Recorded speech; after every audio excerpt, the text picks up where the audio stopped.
Hi, my name is Karen Lemons, and I want to welcome you to our 2023 debut or premiere or, continuation of our Stay Woke Book Club. It's been a minute, but I am so excited that we were able to start this up again.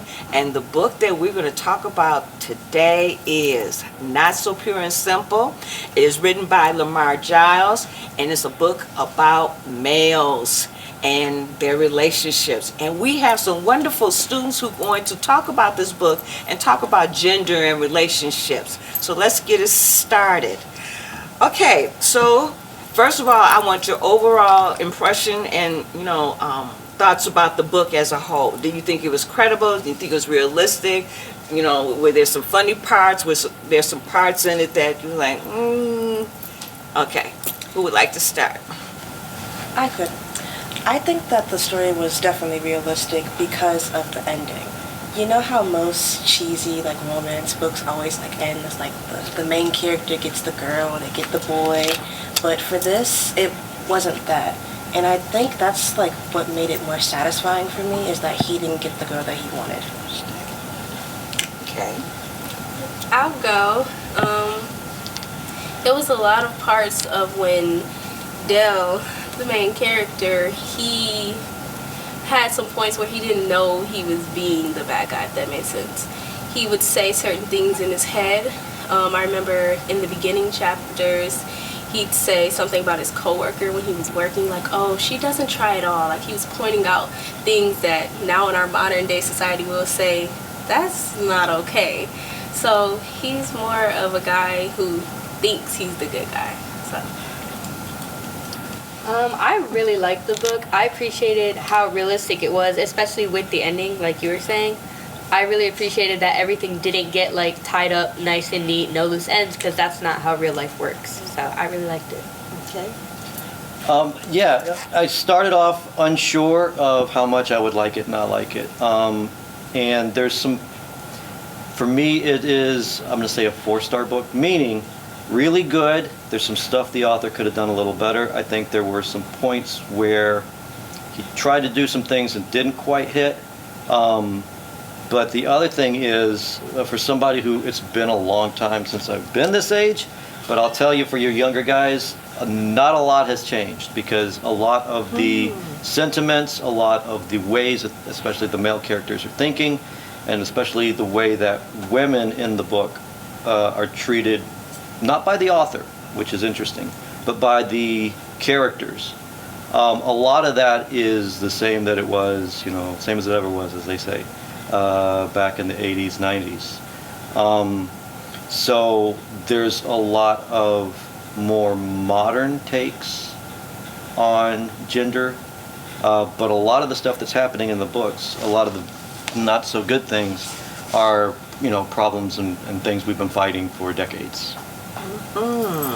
Okay, were there any particular passages that you liked or didn't like? Or that you were surprised about? Okay,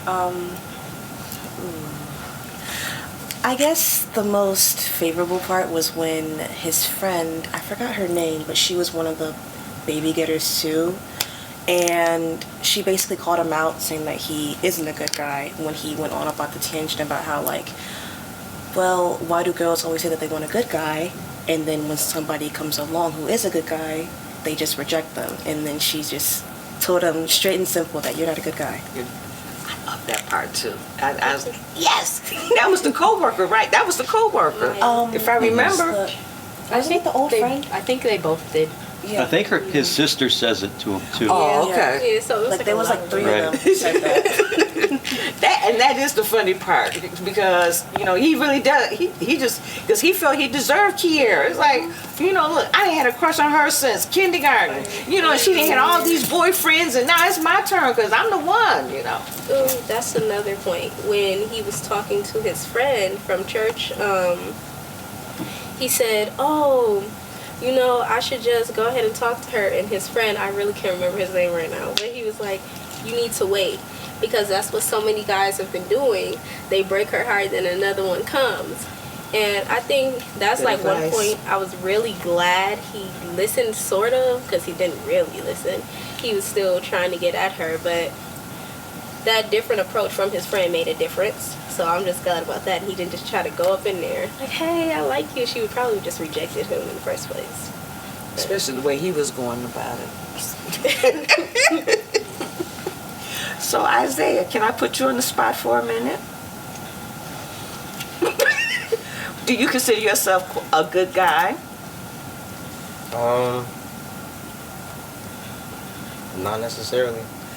Okay. No. Okay. So what what is your definition of a good guy? A good male friend or even boyfriend, we'll say that. What is your definition? I would say someone who's fully there. Like, when I say fully there, I mean like all in, all in. No matter what the relationship is, like you could be friends, you could be acquaintances, but someone who's just like there no matter what. Like, I'm just not the type of person. I feel like if I'm gonna be a certain way to somebody, I have to be at a certain level with that person. So, I think being a good person in general is just being there, like no matter what the relationship is. Like I said, Okay. Okay. I don't know. Other than that, Other than that, okay. I'd like to. There's something that when I was reading, I kept going back to, and that's partly how low the bar is between male characters for what they consider, and this male people in the real world too, what they consider a good guy, right? Okay. Okay. There's an old Chris Rock line where he's talking about, it's a little different, but he's talking about dads who are like, well, I take care of my kids. He's like, what do you want, a cookie? That's your job. That's what you're supposed to do, right? So you have these guys who are like, I don't beat women. I don't cheat on them. You know, I'm not misogynistic, so I'm a good guy. Bare minimum. That's the bare Right, minimum. bare minimum. So like, and you can see it from when, it's been a month since I've read it. The church girl, who's the nice girl, right? Cute. Who, right. She has sex with somebody. And it immediately changes how he sees her. Definitely. It shouldn't. Yeah. Right? Yeah, he Because Kwan's doing the same thing. He's got friends doing the same thing. He was acting like he was doing the same thing, right? The way he treats his sister, the way he treats his mom, the way he treats his coworker, his female coworker, who, like you said, she's not trying. Like women have a different standard than, right? So he had all these issues that kept him, why people kept coming to him. Who said you're a nice guy? Who told you you were a nice guy, right? But because the bare minimum for a guy often is, that's enough. That's all I need to do, right? And you said something interesting when you were talking about, oh, she's not dating somebody now. Now's my shot. You said he deserves, right? And that's exactly how they see it. I'm a nice guy. She's not dating anyone. Of course she's going to want to date me, right? We have this thing where, with teenagers especially, we want you guys to have a really good self-esteem. The flip side of that is when nobody tells you no, and you don't feel like anyone can tell you no, and your ego goes so far in the other direction. And typically that happens with guys and girls. It never happens on the girl's side, right? If a girl goes up to a guy and asks him out, or tries to start something, she goes in from a place of intrepidation typically, because sad to say, the world is full of people who are going to tell you that you don't have self-worth, right? Who are going to beat you down. Guys don't typically have that. We have the opposite. Our self-worth is getting lifted constantly. And so when a guy goes and asks a girl out, he's going from a position of, if she doesn't say yes, there's something wrong with her, right? And so that's the problem with the whole good guy idea, is that it's not enough to be good as far as they define it. And it's not good enough, really. Because Yeah, like you said, if she's not dating somebody, then of course I'm going to be able to slide in because that's my opportunity, right? The other thing, as far as do you consider yourself a good guy, a nice guy, who said you were a good guy, right? The other thing that I go back to, and it's a little bit different, but it's the same mentality. There was an election a couple years back, I think it was like 2018, and a small representative thing in Florida. One of the people, the white guy running for office, said something that was kind of racist. They asked his black opponent, do you think your opponent is racist? And he said, it doesn't matter what I think and what I feel because I can't see into the guy's mind. So I don't know why he said the thing he said. But I'll tell you this, the racists sure think he's racist because they're all voting for him. So it doesn't matter if you think you're a nice guy, right? What do the women around you think? Like online, they'll ask people, do you consider yourself an ally? Well, it doesn't matter if you consider yourself an ally. It doesn't matter if I think I'm an ally. What do my gay friends, my gay relatives, my family members, my students, do they think I'm an ally? That's what matters. So the guys who are like, well, I'm a nice guy, I'm a good guy, did the women around you tell you that? Do the women around you treat you that way? And that's part of the problem with this. And what I liked about the book is it addresses that subtly. Because in a lot of books, like, the bad guy would be really bad. He'd beat the girlfriend, he'd cheat on her, he'd, gaslight her, that kind of thing. And the main character's not doing any of that. It's a lot smaller. But I like the fact that they call him out on it, So that was good. Yeah, I was pleasantly surprised about that. When she said that, I was like, yeah. And it was so funny because he really did believe he was a good guy and he deserved Kiera. It was like, hey, it's my turn.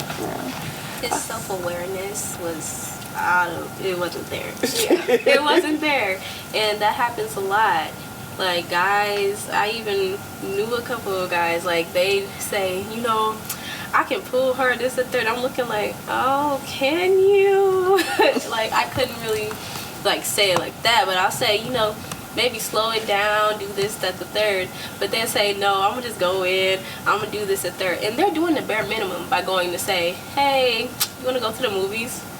Any girl's going to be like, I don't know. And I can't say names, of course, but when he asked her out in front of me, we were all friends. Okay. And you'd see her face, she'd look slightly uncomfortable by it. He'd go, she's like, oh no, and he'd grab her hand or something, it's okay, trust me, give me a chance. And it's like, you're not even aware of your surroundings, much more your self-awareness. So this book really depicts how Dell is even going as far as joining a purity group to impress a girl when she has shown no interest in him, but his brain, he was being a bit delusional, so, yeah. I'm glad you mentioned that. Let's talk a little bit about that purity group. I was really surprised when Dell stepped up there and because he was trying to impress Kiera, if Kiera's up there, it must be okay, and then he says, what, and because that brings in his mind, he's like, wait a minute, I got to abstain from sex and wait till I get married? Like, how? And the fact he was a virgin while still saying, dang, I got to abstain from it? It's like, it was half and half in my mind. Yeah. Because the other, the bigger issue is how the church often treats fornication or adultery, how they treat it. And so what were your thoughts about the purity group, and what were your thoughts about how the church even treated sex education? Because they were going after the school, if I remember, like you, it's been a minute. If I remember, they were going after the school for having a sex education course. So you have any thoughts about? That bothered me, that the church was going after the school for that, because I think the argument the church was making was that, or the pastor anyway, was that the kids shouldn't be learning this stuff because it's going to make them want to have sex or something like that. But if you think about it, clearly the kids have already been having sex. So the least that you could do for them is to teach them how to be safe and like protect themselves. And taking away that class is not gonna help. Once I was reading watching a video article about how this is currently going on in like Dearborn in Michigan, about how a lot of like the city council is trying to band together and get rid of these gay books because they think that once the kid reads the book, they're gonna turn gay. That makes no sense whatsoever. And if anything, if your child did read the gay book and came out after they read it, maybe they just had questions way before they read the book, and then that book answered it for them. They never consider any of that. Can I tell you what it is? Because they say it that way, but it's not really that. What they're fighting against is the normalization of things that are different. The reason they don't want kids reading about gay parents, gay students, is because it normalizes it. It says it's okay. And they don't want that. They want their kids and other people's kids to grow up thinking that it's bad, so that it pushes their politics and their ideas. And they're not worried that the kids are going to become gay. They're not really, because they know that's not really a thing. It's the fact that every book that someone like me reads that has an African American protagonist pushes the idea of equality and fights racism. They don't like that. Every book that a kid reads that has a gay protagonist pushes the idea that it's okay, and they don't like that. Now, one thing I will mention, well, first off, especially if you haven't been in the South, let me tell you, abstinence-only education is a thing. They run it in Texas. That, I think, what was it, Virginia, Georgia, wherever somewhere down south, where the small town they were. Oh, it absolutely is a thing. It doesn't work. And statistically, they can prove that, but they don't care, because like you said, it's the whole, well, they don't want them talking about it, they don't want them learning about it, because if they do, they might go off and do it, and that kind of thing. We want to teach them purity.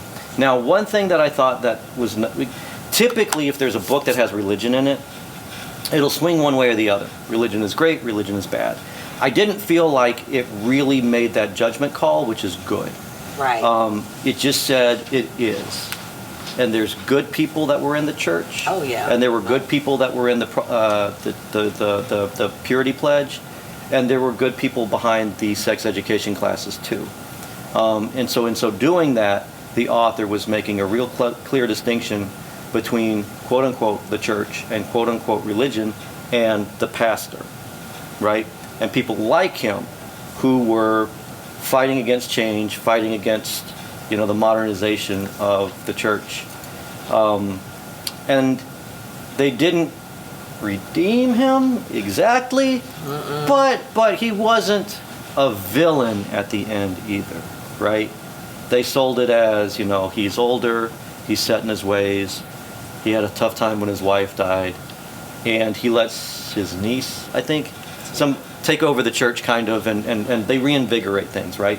So the fact that the church isn't painted as a villain, but it's also not painted as, this is the way to save everybody, right? So that way, when you read books like this, you can kind of make your own decision. And you can kind of see the good and bad.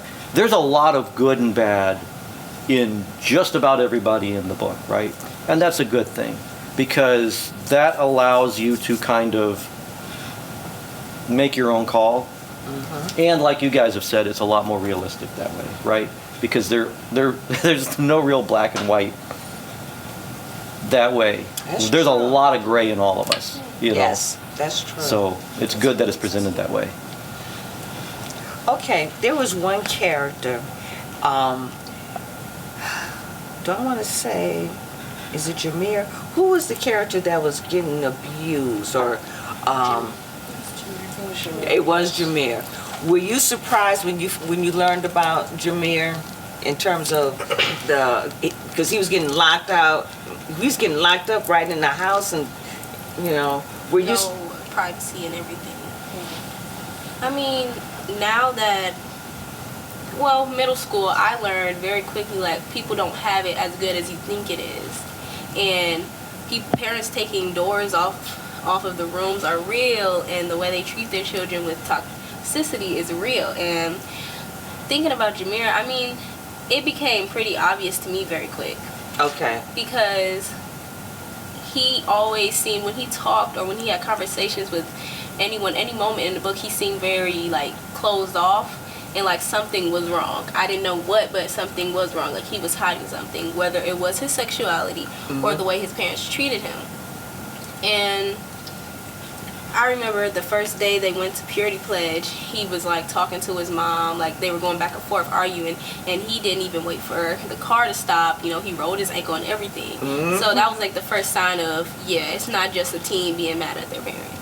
Like, okay, everybody would at least wait to get out the car. But, no, really, Jameer, he just was like some type of quote-unquote saving grace for Dale when he didn't have to be.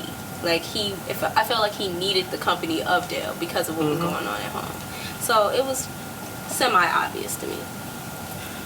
Did you pick up on Jameer's? Yeah, I feel like just because of, like, the things that I've heard from people I know and, like, the things that I've heard in the media and the news and, like, the culture about how some parents will treat their kids, especially kids who are, like, LGBTQ plus, like, with, like, no privacy and, like, a lot of, like, that is abuse. So, like, a lot of abuse. Wow. I feel like it really shouldn't be a thing that doesn't surprise people, but, like, it didn't surprise me when I read it. Like, it should be a thing that's, like, shocking, like a thing that parents should never do to their kids, but it's so common that it really doesn't surprise me. Really? Now, I'm telling you, when I read that, I was like, what? The door open. I said, okay. But I also grew up in a different era. That surprised me. I'm serious. I kind of suspected something, but when he talked about, you know, the doors open, you know, just like no door there, that surprised me. That took me for a loop. I would not, but you guys said that's pretty realistic and that's pretty interesting to me. Very interesting. Okay, let's see. Any other comments you want to make about this book? One thing I wanted to mention that we haven't really hit on yet, and one thing that I thought the author did really, really well, is a lot of times there are, tropes is probably the wrong word. There's ways you set your characters up that are kind of standard. The gay kid is very nice and clean, and, you know, he's the one who dresses up nice and that kind of thing. Okay. But one thing that really subverted it that I liked a lot, right? You got his buddy Quan, who's the player. The player. Oh, yeah. He's the one who falls in love. I know. And then you have the church girl, right, who's supposed to be, she's the one having promiscuous sex, which is fine. And I don't think the author judged her on it at all, which is good, right? And in fact, when the guys around him, Dell and the other ones, you know, I was flipping back through it during lunch. There's a line where, you know, I think he asked his sister, you know, why is she sleeping with this guy? And the sister's like, there's something there. Maybe the sex is good. Maybe she likes his company. It doesn't matter. It's not your business, right? And the idea that Quan can go sleep around, be, you know, whatever, be a player. And it's a guy and it's fine. She's a girl, she's not supposed to do that, right? And again, this is the nice guys thinking that, right? And not even realizing that they're setting up that kind of double standard. I like the fact that he had Quan be the one who's like, now it took almost like a baby scare, right? But he's the one talking about, man, I really like this girl. I'm thinking about her all the time. I've never been in a series. Yeah, right? That's good. The dude's learning. He's growing up some. Yay. And it took a baby scare to get there, kind of. But okay, whatever. He got there, right? And she's the one, I'm going to have fun and, you know, be young. And that's totally fine, right? I like the fact that he kind of switched it around and did that because you don't see that very often. So I thought that was one thing that the author hit dead on. Okay. All right. So, Isaiah, I know you said you didn't paint yourself as the good guy, but how? Let's see. Let me see if I can paint this picture for you. Like, imagine that you were Dale. So you had a crush on this girl since kindergarten, and you find out that she is available. Okay. How would you go about trying to get this girl? A couple ways. Okay. One, it's just common, just get to know her. Two, I would try to find out like, you know, what she likes to do, whether that's from her or like her friends. Or, you know, three, I would try to like hang around her friends more. You know, get to know her friends, get to know her friend group. You know, incorporate myself. But overall, all three ways all I have in common is just to get to know the person. You know. Okay. I feel like the more you get to know someone, the more you realize or don't realize if they're for you. So that's just my way. Okay. But I don't know. I've never tried to get to know someone with ill intent. It was never like. I mean, I may have never had a direction, but you know, he seems like he knows exactly what he wants. Oh, he was laser focused. He was extremely laser focused. He wanted her no matter what. I feel like, but that's when he had to kind of discern. I've never read the book, obviously, but I feel like that's when someone like that needs to discern the difference between liking someone and obsession. Because obsession is like a real thing, and some people even in their head disguise obsession for love, and that's even worse because that can take it somewhere totally different.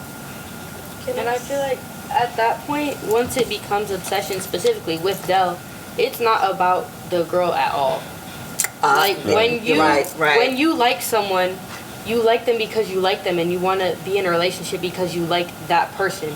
But when you're obsessed with someone like he was, at that point you're just thinking about you and what you want and what you think you need and you deserve, and it's not about the other person at all.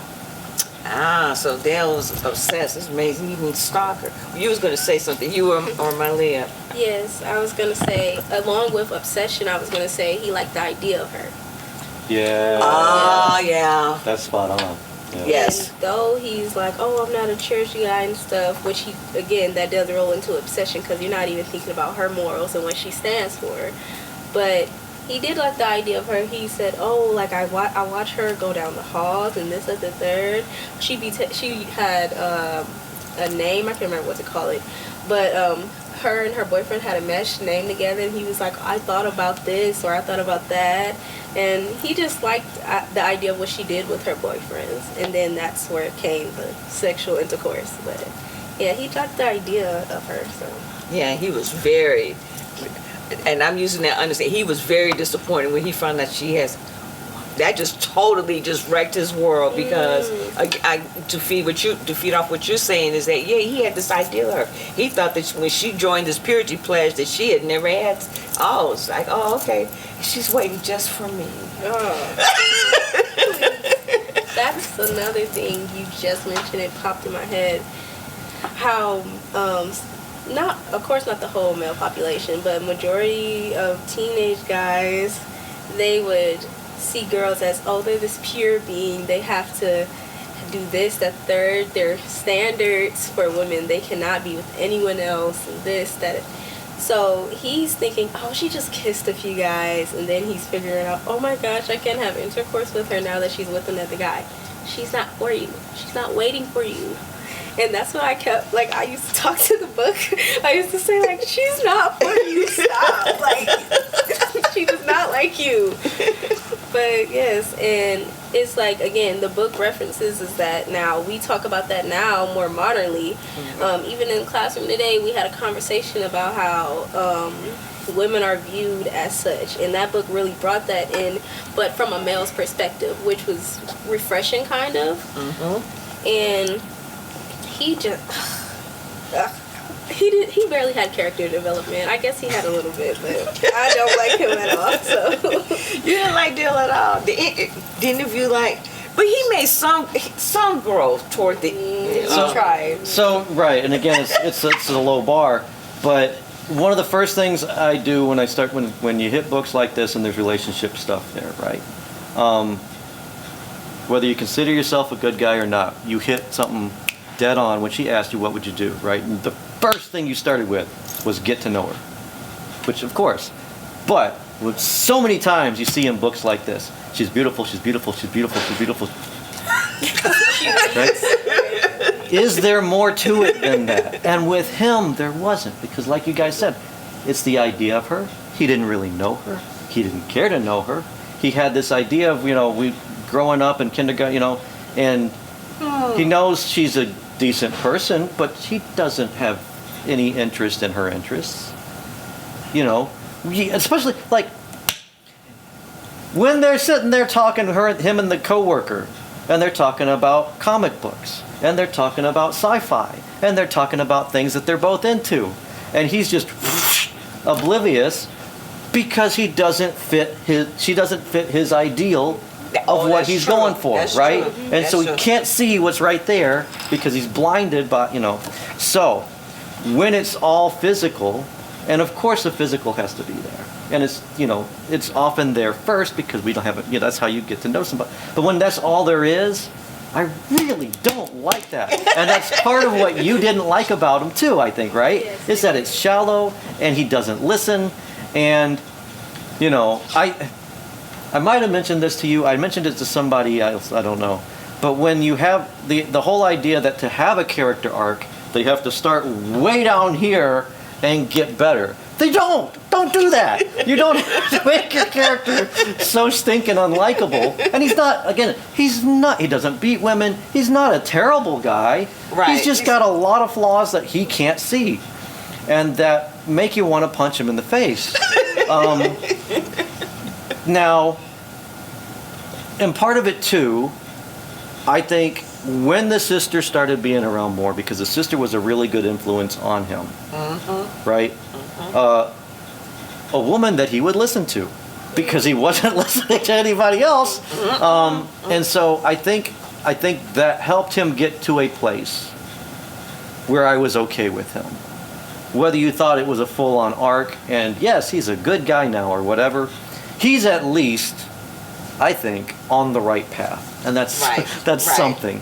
And I like that they're at least pointing him in the right direction. But I also like the fact, like you guys mentioned, there's not a clean wrap-up, right? Right. He I love doesn't that too. ask the sci-fi comic girl out.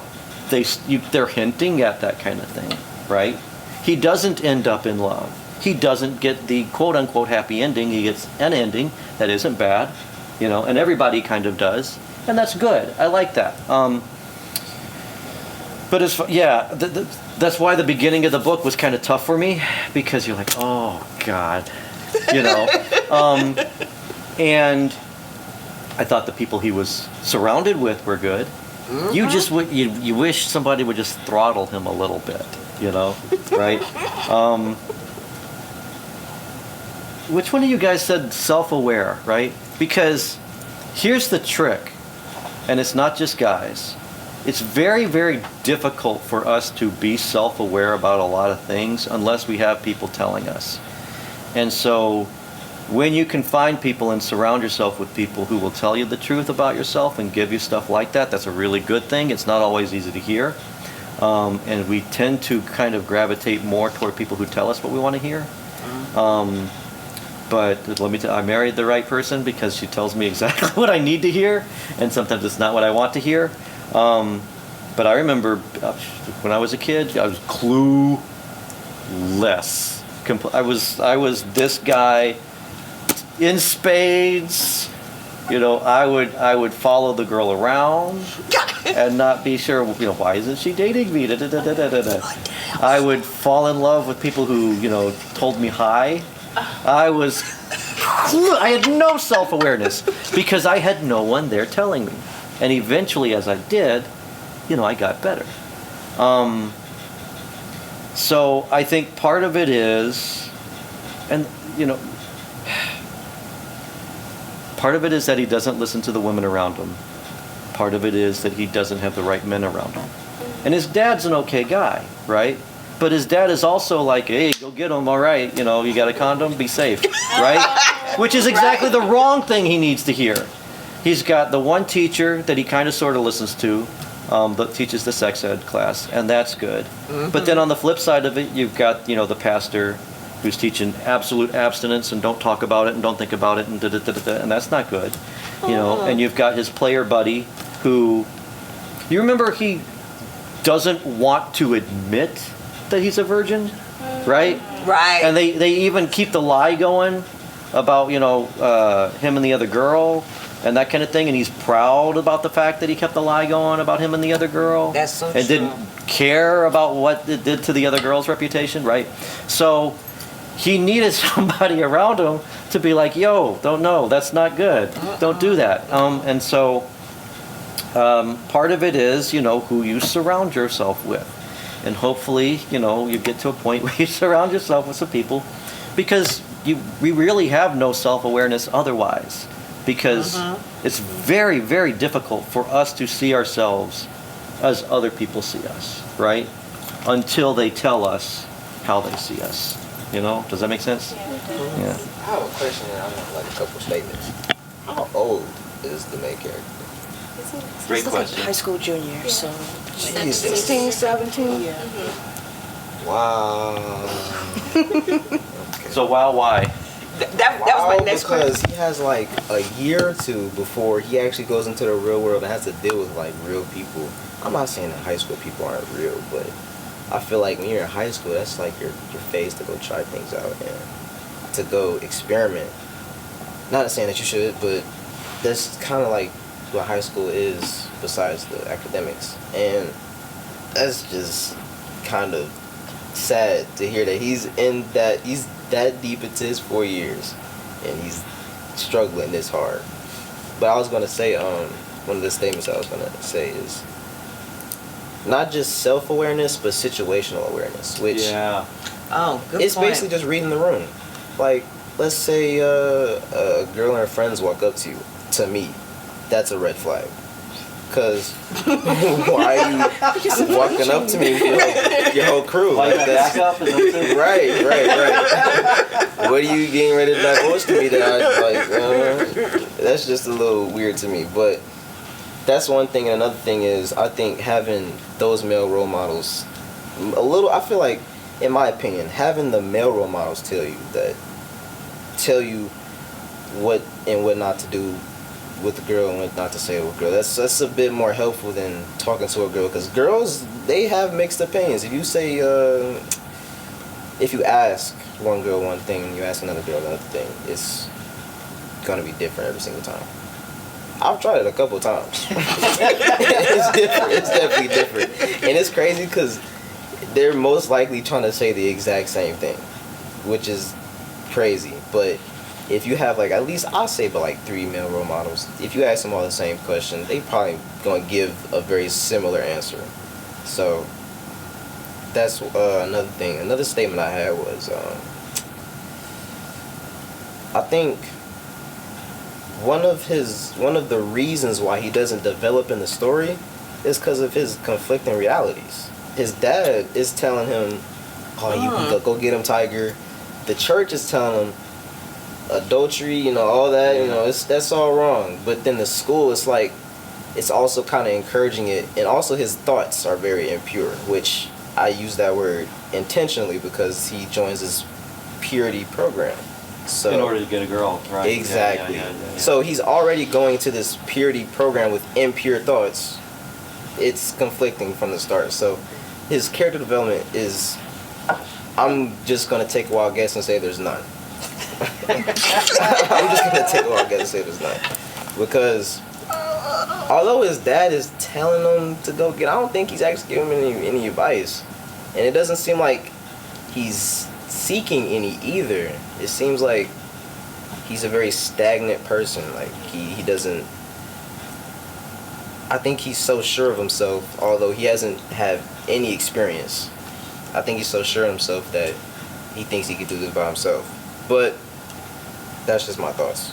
Are you sure you haven't read the book? It really sounds like you read it. For real.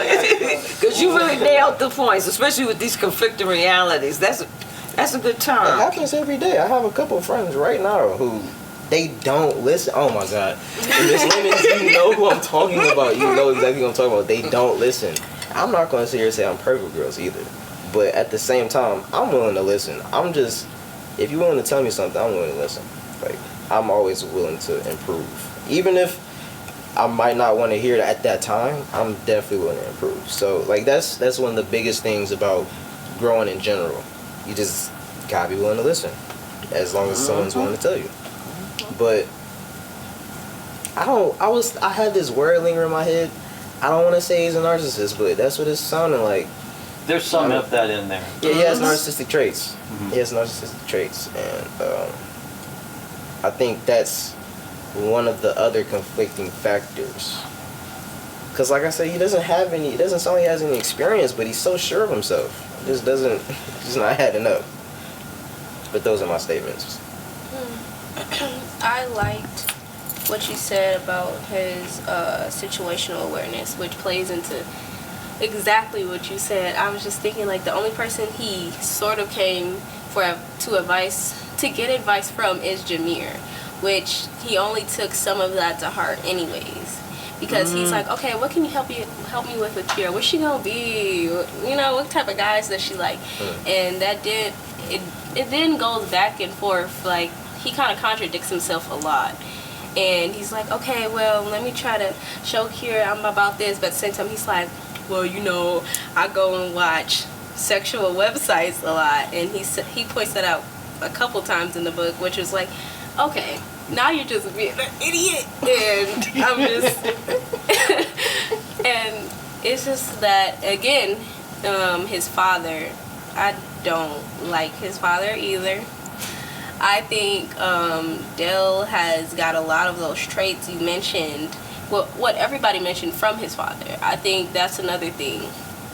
Because his father, as soon as we hit the book, he's like, oh, my dad's at home, he's watching TV, you know, he's yelling at TV, he's doing the food, But, again, his wife comes in, oh, you know what I'm saying, says a cuss word, oh, ha, ha, ha. And it's like, Dell isn't like, oh, my dad shouldn't do this. Like, he doesn't see any male as a true role model except for MJ, which was his sexual ed teacher. And even MJ said something to the boys when they were having healthy living. He was like, yeah, you know, he was talking about a girl, he had men, everything. And Dale took none of that. He took none of it. He said he was intrigued in what he was saying, but he never said, oh, what about Kira? How does that pinpoint to my situation? No. He just said, oh, that's a good story. He should finish it, and that's it. So I guess Dale does, at the end of the book, he does say, when he talks to Kira's father, the pastor, and, oh, don't make her get up there. I guess it's like, okay, you care about her a little bit.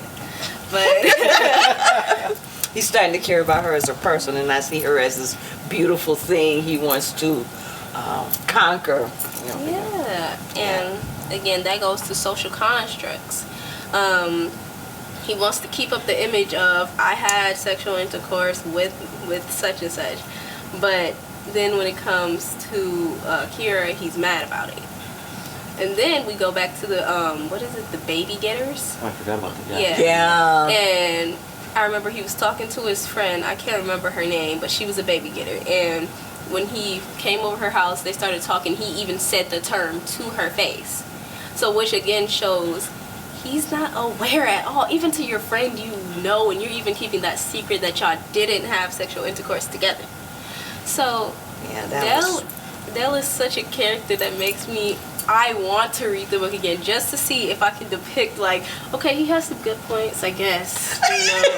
You trying to find something good about Dale.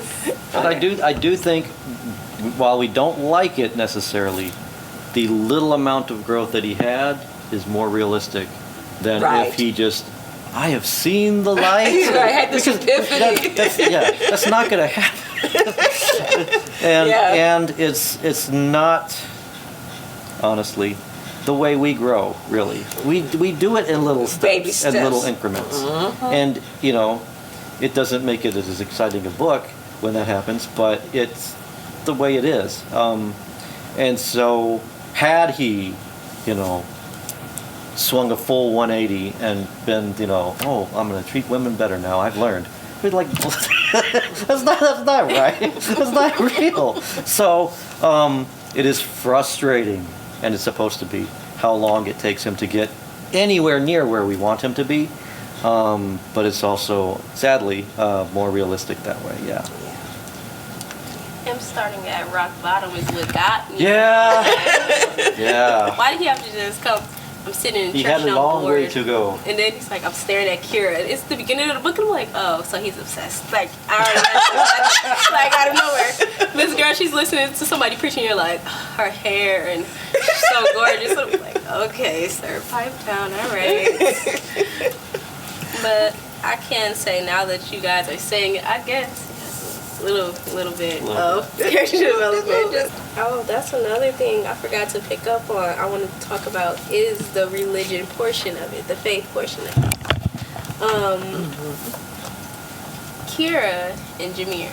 I remember in the book, I think they had went to the university, seen the women speak and everything, and they were going back and forth about Bible verses. I believe that's the point.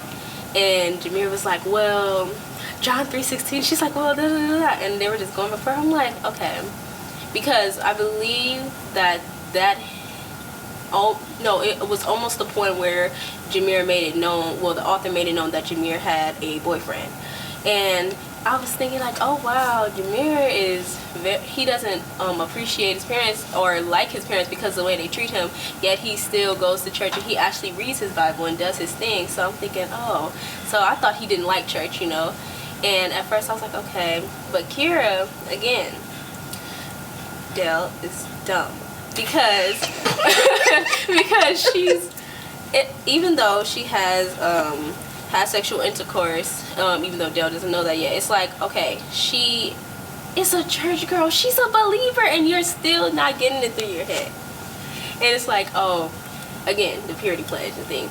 But again, I can put it to reality as me. I am a believer, and you know, I go to church, I read my Bible, all of that, and I like that they had faults again. Yeah. Oh yeah. Yeah. Yes. Because church kids, you know, they're these goody two shoes, and then they brought it to more of a reality in the book, and not the fake reality where they say, not the fake reality, but the actual one that made me feel like, okay, so he's either he can connect with this, the author Lamar, I believe, and he can either connect with it or he has young people around him who go to church. And yes, the purity pledge was a big thing of the book, like it was a big part of the book. They didn't push the agenda on it like church is good, but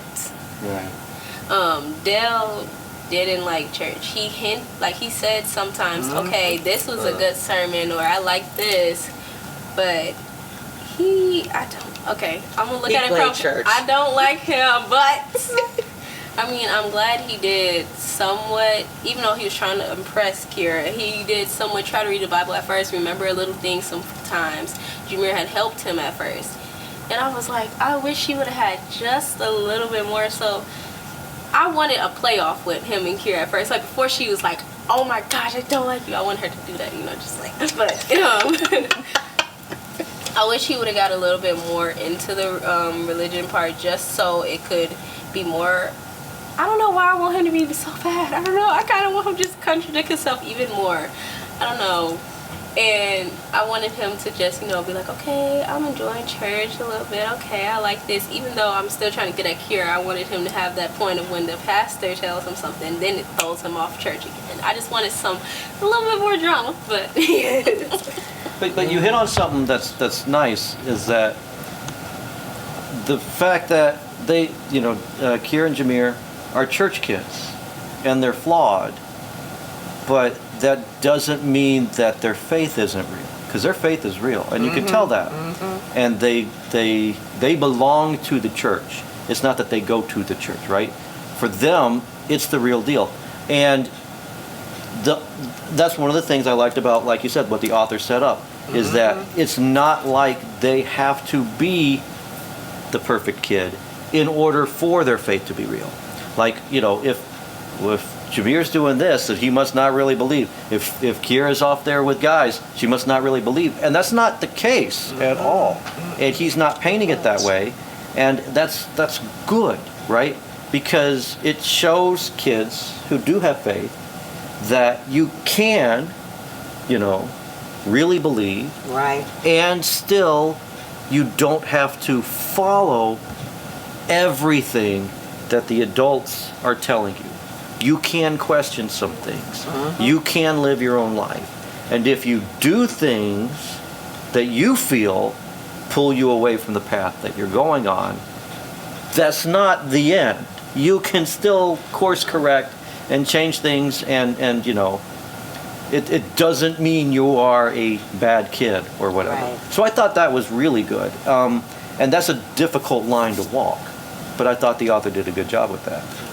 Yeah, I remember when Dell and Jameer were having a conversation. There was one part of the book where there was a conversation between Dell and Jameer. And Jameer was basically telling Dell about, the door off the hinges, and how once, when his family started to assume that he was gay, they made him confess in front of the church about all of his sins. Right. And then Dell at one point was just like, why do you continue to go to this church and praise God? And then Jameer was just plain and simple, I just love God. I don't have to follow in the light of, as he said, in the parents or in the pastor or in the church itself. I can still have my own personal connection with God and just avoid all of those homophobic and singling out sort of activities that my parents in the church do. Yeah. And I think that's a really important thing about faith too. For faith to be real, it has to be a personal experience with you and whatever you believe in. You can't go and have real faith based off of somebody else's faith. When you're a little kid, if your parents take you to church, you're gonna be like, oh yay, Jesus loves me because mommy said so. But when you grow up, either you're going to lose that because it's not a real faith that's in you, or you're going to have to develop your own personal faith and your own personal connection. That's true. I just want to add something that Mr. Chico said. Yeah. Mr. Chico was talking about not necessarily following your parents' footsteps, but kind of doing your own thing. I think as a teenager, that's very important, at least at the age of 15 and up, because that's really where more responsibility gets put onto you. And then if you're under your parents' thumb the whole time, you won't know what to do when you get around that age. True. My biggest thing at the moment is, or at least was, being able to do what I want, but also doing what I need to do. Because for a while, I would only do what I want to do. Now, of course, that's not good. But some of the things that I wanted to do would actually contribute to my future. So I would try to tell my mom, I would like to do this. She'd be like, well, you need to do this. And I was like, well, can I do this? And I was like, no, you need to do this, though. And I seen this post on Instagram, which I actually don't look at Instagram like that anymore. But seen this post on Instagram, and basically the lady was saying how she doesn't come from a super rich family, so her mom can't just throw her a couple thousand. She can't teach her how to get millions. She can't teach her how to do this and that. I'm seeing a lot of past generation black families didn't know anything about credit at all. And that's just one thing. That's just the tip of the iceberg. And for the past generation parents to be like, oh, you gotta get a job, go get the pension and all that type of stuff, that is seriously old. Seriously old. And there's nothing wrong with that. I'm definitely not against going to college. I'm going to college, But nowadays age, it's not even necessary. It's not. At least for certain things. For others, it's definitely necessary, but that's just one of the thoughts that I had. Another thought that I had was growing up a church kid. That was definitely me. Now, I'm noticing, I don't know what the numbers are statistically, but I'm noticing, I feel like as a church kid growing up, you are not going to end up that way at all. at all. But it's like you said, it's not your fate. It's really someone else's. It's really being passed down to you, and you don't feel it within yourself.